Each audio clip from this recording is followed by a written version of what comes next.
এই বকনাটা এর আজকে পাতলা পায়খানা হইতেছে। বাছুরটাকে ফিডারের মাধ্যমে দুধ খাওয়ানো শুরু করেছিলাম। এটা কি কোনো যুক্তির কথা? কারণগুলো আপনাদেরকে পরে বলবো ইনশাল্লাহ, যদি সময় হয়। আজকে একটা জিনিস দেখায় আপনাদেরকে। জিহ্বা দিয়ে বাতটা কিন্তু টেনে ধরে। হ্যাঁ, আপনারা অনেকেই সিনেমাতে দেখেছেন যে সাপে দুধ খাচ্ছে।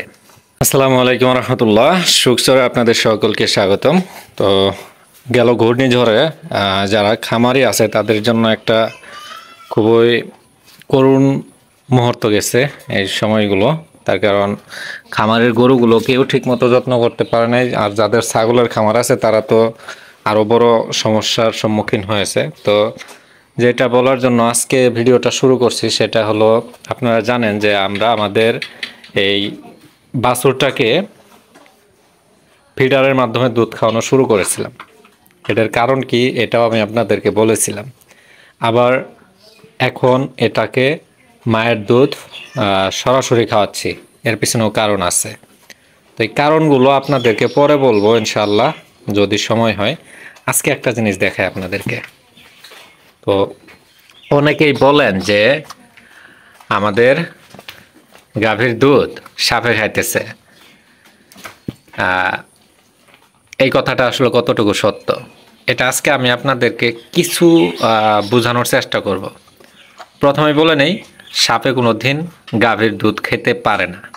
এর পিছনে কয়েকটা যুক্তি আপনার সামনে আমি উপস্থাপন করতে পারি। এক নম্বরে যেটা, সেটা হলো সাপের যে আপনার জিহ্বাটা থাকে, এই জিহ্বাটা হলো আপনার সুতার মতো। আর দুধ বাছুরে দেখেন দুধ খাওয়ার জন্য কি করতেছে, ওর যে ওই যে জিহ্বাটা দেখেন, জিহ্বাটা কোথায় উঠে গেছে দেখেন, কই গেল? এই যে, আরে দেখা একটু, এই যে জিহ্বা, জিহ্বা দিয়ে বাতটা কিন্তু টেনে ধরে।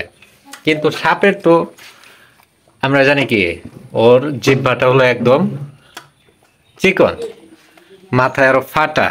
তো ওই জিহ্বা দিয়ে গরুর বাট থেকে কিভাবে দুধ বের করতে পারে?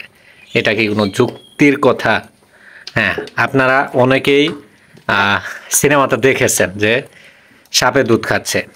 সাপে দুধ খাওয়ার পিছনেও কারণ আছে।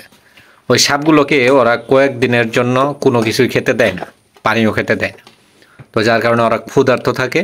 সিনেমার দৃশ্য আর কি ধারণ করার জন্য তখন তারা ওই সাপের সামনে দুধ রেখে দেয় এবং সেটা ভিডিও করে। সাপ যেহেতু ক্ষুধার্ত থাকে, তৃষ্ণার্ত থাকে, এই জন্য মানে তরল যেটা পায় এইটাতেই ও মুখ দেয়। তো আপনারা ভাবেন যে হয়তো দুধ খায়। আর যদি সাপের দুধ খায় সেক্ষেত্রে কিন্তু সাপ কিন্তু হজমও করতে পারে না। তার কারণ সাপ খায় কি? সাপ খায় হলো ব্যাং, তারপর এই জাতীয় মাংসাশী প্রাণী সাপ। তো এটা হলো একটা ভুল ধারণা। তো এখন কথা যেটা, সেটা হলো আমরা তো দেখি যে যে গাভীগুলো দুধ দেয়, এই গাভীগুলোর বাটগুলো কিন্তু ক্ষত হয়। ওই ক্ষতটা হওয়ার কারণ কি? এই ক্ষতটা হওয়ার পিছনে মূল কারণ যেটা, সেটা হলো এই যে বাছুর যে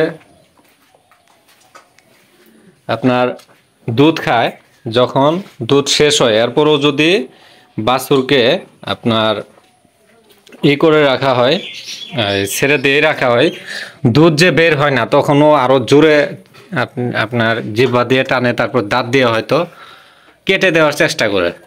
তো যার কারণে বাটে ক্ষতটা সৃষ্টি হয়। আমাদের যে গরুটা, এই গাভীটা, এরও একটা বাটে একটু ক্ষতর মতো হয়ে গেছিল। তো যার কারণে ওই যে ওই টাইমেও আপনার একটা কাজ করি আমরা, সেটা হলো রসুন এবং সরিষার তেল, এই দুইটা একসাথে মিক্সড করে ওই জায়গাতে লাগিয়ে দেই। তো পরবর্তীতে আলহামদুলিল্লাহ ঠিক হয়ে যায়। আর এই যে দুধ খাওয়ানোর ক্ষেত্রে যেটা আমাদের করতে হবে, সেটা হলো বাছুরটা যে দুধ খাবে, আপনার একটু মাঝে মাঝে এইভাবে চেক দিতে হবে, এইভাবে চেক দিতে হবে। এই যে দুধ একটু আসতেছে, তার মানে কি বাছুরকে আরও একটু খাওয়াইতে হবে। তো এই যে এই জন্য আমি এখানে রেখেই আর কি দেখতেছি বাছুরের দুধ খাওয়া। তো এইভাবে মাঝে মাঝে টান দিয়ে দেখতে হবে দুধ আসে কিনা। যেহেতু বাটে একটু দুধ রাখা যাবে না, দুধ রাখলে ম্যাস্টাইটিস হয়। তো যার কারণে আমরা ফিডারের মাধ্যমে খাওয়ানো বাদ দিয়ে দিছি। এইভাবে খাওয়ালে হয় কি, বাছুর কিন্তু একদম চেটে চেটে যতটা দুধ আছে সবগুলো বের করে আনে। আরেকটা প্লাস পয়েন্ট যেটা, সেটা হলো বাটিয়ারা এই যে এইভাবে তাল দেয়, তাল দেওয়ার কারণে উলানটা সুস্থ থাকে। বেশি তাল দিলে সেই ক্ষেত্রে সমস্যা হয়, কিন্তু এখন যে তালটা দিচ্ছে এটাতে কোনো সমস্যা হবে না। আর বাছুরের বয়স এখনও কিন্তু অত বেশি হয় নাই। তো যার কারণে ফিডারের মাধ্যমে খাওয়ানোর চেয়ে এইভাবে খাওয়ানোটাই আমাদের জন্য আর কি ভালো। তো এই হলো কথা। আর আপনারা যারা বিশ্বাস করে আছেন যে সাপে দুধ খায়, তারা এই বিশ্বাসটা মাথা থেকে ঝেড়ে ফেলুন। সাপে দুধ খায় না। সাপের আপনার বাতের যে ক্ষতটা সৃষ্টি হয় এটার কয়েকটা কারণ থাকে। একটা হলো এই যে বাছুর এইভাবে দুধ খাওয়ার কারণে ক্ষত হতে পারে। আরেকটা হলো পুষ্টির অভাব, কিছু কিছু পুষ্টির অভাবে ক্ষত হয়। এই যে টানতেছে, মানে একটু যদি বেশি টান পড়ে সেক্ষেত্রে ক্ষত সৃষ্টি হয়ে যায়। তো যদি ওর পুষ্টির ঘাটতি থাকে, যেই আপনার পুষ্টি উপাদানগুলো ক্ষত সারতে সাহায্য করে, এই ধরনের পুষ্টি উপাদানগুলো যদি এদের শরীরে কম থাকে, সেক্ষেত্রে এই ক্ষতটা শুকতেও সময় বেশি লাগে আর ক্ষত অনেক বেশি হয়। তো যার কারণে গরুকে সুস্থ রাখার জন্য গরুর পুষ্টির দিকে খেয়াল রাখতে হবে। আর বাছুরকে দুধ খাওয়ানোর সময় অবশ্যই আপনার নজর রাখতে হবে।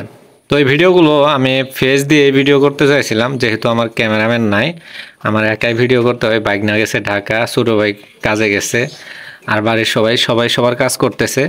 তো যার কারণে আমি ফেস ছাড়া ভিডিও দিতেছি। আমি আশা করি যে আমার ফেসের চেয়ে আমার যে ভয়েসটাই আপনাদের জন্য আর কি গুরুত্বপূর্ণ বেশি বলে আমি মনে করি। তো আজকের ভিডিও এখানেই শেষ করে দিচ্ছি। আরেকটা বিষয় দেখাই, সেটা হলো এই যে আমার যে এই বকনাটা, এর আজকে পাতলা পায়খানা হইতেছে। কালকেও হয়েছিল, আজকে হয়েছে। এর পেছনে কারণটা আমি আপনাদেরকে বলতেছি। এই যে ঘূর্ণিঝড়টা, এই ঘূর্ণিঝড়ের কারণে কিন্তু আমরা গাভীর দুধ বাজারে বিক্রি করতে পারি নাই। আর দ্বিতীয় কারণ যেটা, সেটা হলো আমরা গাভী থেকেও ওইভাবে দুধ বেশি দহন করি নাই, অল্প পরিমাণে দহন করছি। তো যার কারণে বাছুরের তো হুট করেই দুধ বেশি হয়ে গেছে খাওয়া। তো যার কারণে এই যে পাতলা পায়খানা হইতেছে আজকে। তো আজকে স্যালাইন খাওয়াইতে হবে। আপনারা খেয়াল রাখবেন, যদি বাছুরের পাতলা পায়খানা হয় সেক্ষেত্রে অবশ্যই স্যালাইন খাওয়াইতে হবে। স্যালাইন না খাওয়াইলে এই দুধ যে খাবে এটা কিন্তু ওর হজম হবে না। আরেকটাও কারণ আছে, সেটা হলো গতকালকে ভুসি খাইছিল। তো ভুসি খাওয়ার কারণেও এটা হতে পারে। আর আপনারা জানেন যে আমাদের এই বকনাটাকে আমরা 4 কেজির মতো প্রায় দুধ খাওয়াই। এটা কিভাবে সম্ভব হলো এটা আমি আপনাদেরকে একটু বোঝানোর চেষ্টা করতেছি। আমরা এর আগে যখন আমি ওই ফিডারের মাধ্যমে বাছুরটাকে দুধ খাওয়ালাম, তখন কিন্তু আমি আপনার 3 দিন বা 4 দিনের মতো মনে হয় ওইভাবেই করছি। তো এই সময়টাতে যে দুধটা হয়েছে এটা আমরা কিন্তু মেপে দেখছি। তো বাছুরকে 4 কেজি করে খাওয়াইছি আর 6 কেজি থাকছে। তার মানে কি টোটাল দৈনিক 10 কেজির মতো দুধ উৎপাদন ক্ষমতা আছে। আর এখন আমরা এই গাভী থেকে মাত্র 6 লিটারের মতো দুধ দহন করি, আর 4 লিটারই বাছুরকে খাওয়াচ্ছি আলহামদুলিল্লাহ। তো তার কারণ দুধের যে বাজার, এই বাজার দুধ বেচা ওই টাকাটা আর কি থাকে না। আর বাছুর খাইলে সেক্ষেত্রে এই টাকাটা আমাদের জমা হয়ে থাকে, আর বাছুরের শরীরটাও ভালো থাকবে। তো যার কারণে একে দুধ বেশি খাওয়ানো। আর এই সমস্যার কারণে, এই যে পাতলা পায়খানা, এই সমস্যার কারণে আমরা এখন যেটা করব সেটা হলো একে খাওয়াবো, স্যালাইন খাওয়াবো ইনশাল্লাহ। তো আজকের ভিডিও এখানে শেষ করে দিচ্ছি। দেখা হবে পরবর্তী ভিডিওতে। এই পর্যন্ত আল্লাহ তাআলা আপনাদের সকলকে সুস্থ ও সবল রাখুক, এই কামনাই করি। আসসালামু আলাইকুম ওয়া রাহমাতুল্লাহ।